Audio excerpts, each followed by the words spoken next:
We all know that a normal adult body has a total of 206 bones, including 29 skull bones, 51 trunk bones, and 126 limb bones.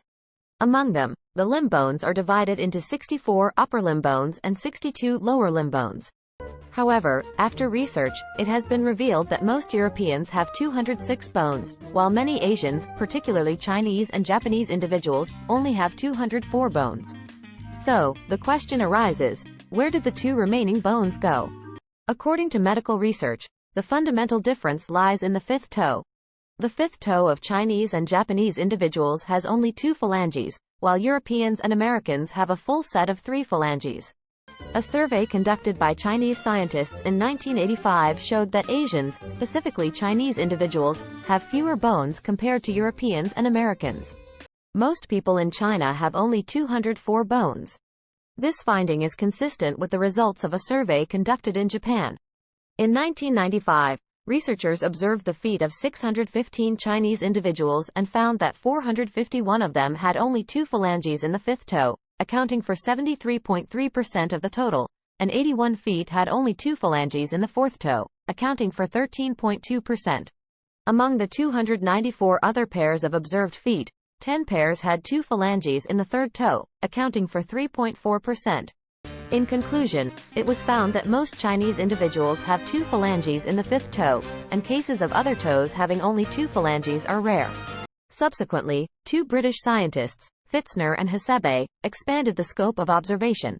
They observed the feet of 838 individuals from various European countries and 260 individuals from Japan.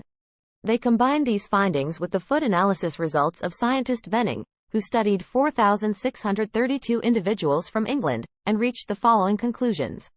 Among the 828 European individuals, only 4 had 2 phalanges in the third toe, accounting for 0.48%.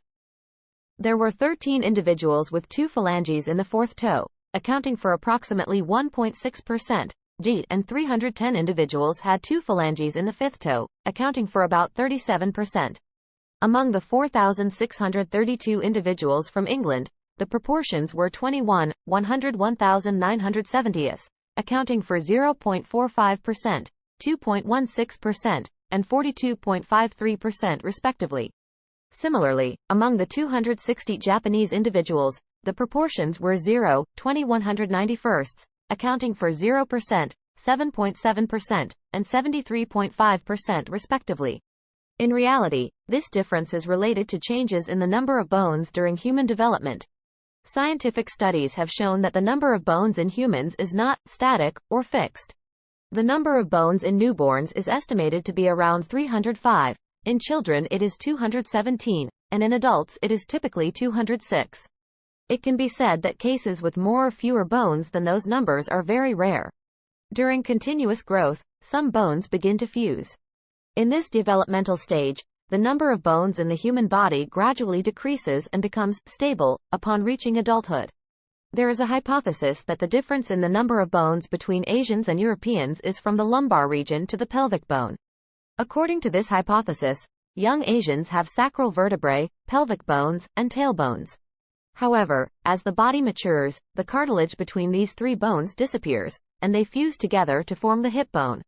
This is a difference in the evolutionary process of Asians. Why do some adults have fewer bones than others? In fact, it is an astonishing fact that newborn babies have more bones than adults. It is estimated that a newborn skeleton has about 300 bones.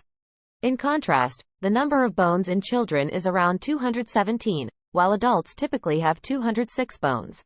Scientists have observed that the number of bones in the human body is not fixed and can change during the developmental process. What happens that causes the number of bones to decrease from 300 at birth to 206 in adulthood? There is only one reason. The reason is that many bones in infants will fuse together, meaning the actual number of bones will decrease. The fusion process of bones occurs throughout the body. The replacement of cartilage with fused bone begins when small blood vessels, known as capillaries, supply nutrient-rich blood to the bone precursor cells, the cells that form bone. Initially, the bone precursor cells produce a bone that encases the cartilage, and later, it completely replaces it. After that, bone development in children occurs at the ends of many bones, where growth plates are located. The growth tissue within each bone determines the final size and shape of that bone. When a person stops growing, the growth plates close. Typically, by the age of 25, this process will be complete. After this happens, the bones in a person at this age cannot increase in size anymore. All these bones make up an adult human skeleton. Does losing bones have any impact on the body? Having more bones means a higher probability of bone injuries, and reducing the number of bones not only does not affect mobility and function but also decreases the likelihood of injury. This is advantageous for humans in primitive societies. Furthermore, human evolution is for better survival, so it does not have any impact on the body or the health of humans.